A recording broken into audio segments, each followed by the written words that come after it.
Happy Monday, everybody. My name is Brandon Rosa, and welcome to episode 102 of the Xbox in 10 podcast, your weekly source of Xbox gaming news covered in around 10 minutes. Every Monday, this podcast covers new game releases, the previous week's gaming news, and we all learn an Xbox-related fun fact together. The show is on YouTube and podcast services around the world, so please subscribe to your favorite and leave a review. Xboxin10.com, no numbers, is your quick source for links to all of our podcast destinations and social media profiles, which you can follow at Xboxin10. The big game out last week was Resident Evil Village, and since I'm in the process of moving, it's killing me to not play the next entry in one of my favorite franchises of all time. The games coming out this week include Death Crown, Neverwinter Sharinder Episode 2, Karma Incarnation 1, Exodemon, Subnautica Below Zero, and Mass Effect Legendary Edition. Another one that's going to kill me that I can't play right away, as Mass Effect 2 is one of my top 3 favorite games of all time. A couple of updates for Xbox Game Pass, available now for May 2021. You can play Dragon Quest Builders 2, FIFA 21, Outlast 2, and Steep.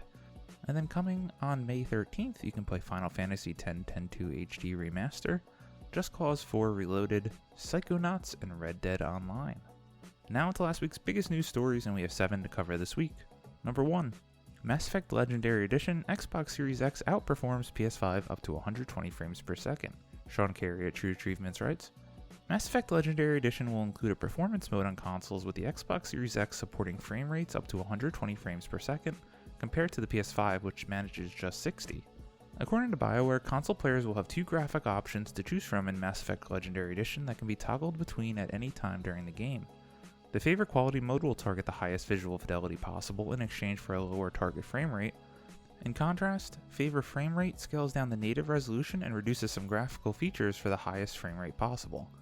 In Quality mode, both the Xbox Series X and PS5 will target frame rates up to 60 FPS at 4K.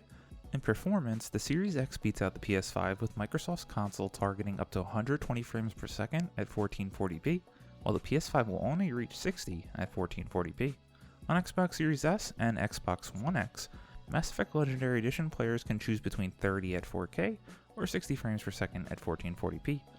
On the base Xbox One, the game runs at either 30 frames per second at 1080p or up to 60 frames per second in 1080p. Again, as I previously stated, I cannot wait to get my hands on Mass Effect Legendary Edition. As part of my move and a gift for myself, I am purchasing the LG OLED C1 television. I cannot wait to see how this game looks. Now just a difficult decision if I'm going to go with Favor Quality or Favor Frame Rate. Hoping the guys down at Digital Foundry do an exhaustive detail on this and help me make my decision. Number 2. Phil Spencer hasn't given up on XCloud for other consoles. Matt Kim at IGN writes, more emails from the Epic vs. Apple court case are trickling out, along with plenty of high-level conversations between various CEOs. One email exchange between Epic CEO Tim Sweeney and Xbox President Phil Spencer reveals the Xbox's interest in bringing xCloud on other consoles is ongoing. There was regular chatter that Xbox had ambitions to bring its services to systems that weren't, well, the Xbox. At its height, there were rumors the entire Xbox experience could come to the Nintendo Switch. Instead, some Xbox Live functionality exists on the Switch, and xCloud is currently available on PC, Android, and iOS through a slight workaround. But according to an email between Spencer and Sweeney, Xbox is interested in getting its cloud streaming service to other consoles. Quote, at the highest levels of Microsoft, we are committed to pushing on these policies and continuing to expand our console platform capabilities, end quote, Spencer writes. Quote, you can chime in as you feel comfortable, but I did want to just let you know that I have your point on xCloud on other consoles, haven't given up. Free to play outside of Gold, we will get there and I want to partner with you. And our store entitlement ideas as items I'm going to review with you to make progress, end quote. Microsoft's xCloud is a cloud streaming service where users can play console games on their phones or PC directly from the cloud with no need to download or install a title. This is a service that's included for subscribers of Xbox Game Pass Ultimate, which Xbox's popular service where users can download and install games from a library so as long as they pay the monthly subscription cost. While xCloud is exclusive to smartphones and PCs at this time, cloud streaming to consoles is possible, and something PlayStation and Nintendo are already doing with PlayStation Now or Switch Cloud streaming. For anyone who hasn't been following the Epic vs. Apple court case, there's a lot of crazy Microsoft details coming out, with this being one of them. It's one of those that is 50-50 for me. Xbox preaches the play what you want wherever you want on any device that you want, but will they try and go if they were allowed to play on Nintendo Switch or even PlayStation? Who knows, but the future is certainly going to be interesting. Number 3, Xbox Series XS Enhanced Edition of Metro Exodus releasing June 18th. Tom West at True Achievements writes, Metro Exodus will be launching for Xbox Series X and S as an enhanced edition via smart delivery on June 18th. The new optimizations will allow the game to run at 4K 60, add ray tracing, and support new field of view options. Koch Media is promising to have the game running at 4K 60 on the Series X and 1080p 60 on the Series S. To sweeten the pot, we can also expect to see the game operating fully ray-traced lighting to achieve depth and authenticity to the game world. Now you can see being eaten by mutated creatures in a new light. Metro Exodus running on Xbox Series X will also take advantage of a new 4K texture pack that adds a new layer of detail to everything in the world from weapons to creatures. I thought this game already looked gorgeous, but I cannot wait to see how it looks on the Series X with this update. I for one have not played the Metro series yet, but it is on the to-do list, and maybe next year is finally the time for Metro Exodus as soon as I catch up on all the gaming I've been missing over the last month and a half moving. Number 4. The new Fable runs on the Forza engine. Ian Walker at Kotaku writes, the next installment in the Fable franchise is being built with the Forza Tech engine, which as the name implies is the foundation beneath Xbox's popular Forza racing games.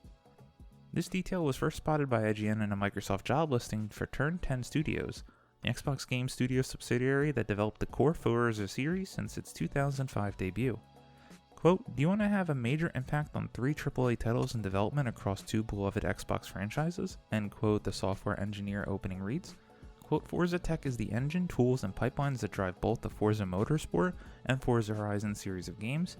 In addition to adding new features like ray tracing to support the next console generation, we are also enriching the toolset to support an open-world action RPG, Fable, end quote. While this kind of proprietary engine usage isn't unheard of in the world of video games, Capcom has utilized its RE engine, for example, in everything from Resident Evil Village to Ghosts 'n Goblins Resurrection. It's really fun to think of the same horsepower that goes into making the relatively realistic Forza games is also being responsible for bringing the fart-filled fantasy world of Fable to life. I think this is awesome to hear given how beautiful and breathtaking the Forza games are. Getting that dynamic weather systems in an RPG like Fable, just can't wait till we actually see some gameplay of this. Number 5. Minecraft Dungeon Update adds cloud cross saves and cross progression. Sean Crary at True Achievements writes, Minecraft Dungeons has finally added cloud cross saves and cross progression, meaning players can now pick up the dungeon crawler from where they left off and carry on with their save file on any supported platform. Minecraft Dungeons launched without cloud saves, which essentially locked players to one platform with their chosen characters. After downloading today's update, you'll be able to synchronize your current saves to the cloud and play them across Xbox One, Xbox Series X and S, PS4, Nintendo Switch, and PC. To sync your save, you'll need to do this manually via a process that has been detailed over on the Minecraft support website. You can have up to 20 save files stored in the cloud, and purchased DLC does not transfer between platforms. I wanted to highlight this story as it's cool to see games starting to try and support this. I love the idea of being able to play a game and no matter what console I have it on, I get to carry over my progress. I really don't understand why more platforms wouldn't support this, as in order to even use that progress you'd have to purchase the game anyway. So more money for the developers and more options for us the players. Win-win. Number 6. Ubisoft announces free-to-play The Division Heartland. Matt Perslow at IGN writes, Ubisoft has announced The Division Heartland, a free-to-play game set in the Tom Clancy Division universe. Developed by the original Tom Clancy studio, Roadstorm Entertainment, The Division Heartland will be standalone from the main The Division series. It's planned for release on PlayStation, Xbox, and PC in the 2021-2022 window. No details have been offered besides those, so it's currently very unclear as to what kind of game The Division Heartland will be beyond its free-to-play nature. Ubisoft does say that it will be an all-new perspective on the universe in a new setting, though. Those interested can sign up to get involved in any early hands-on opportunities. It is, however, just one component of a transmedia expansion of The Division, across games, movies, and novels. The previously announced The Division Netflix movie starring Jessica Chastain and Jake Gyllenhaal will be joined by a new original novel set after the events of The Division 2.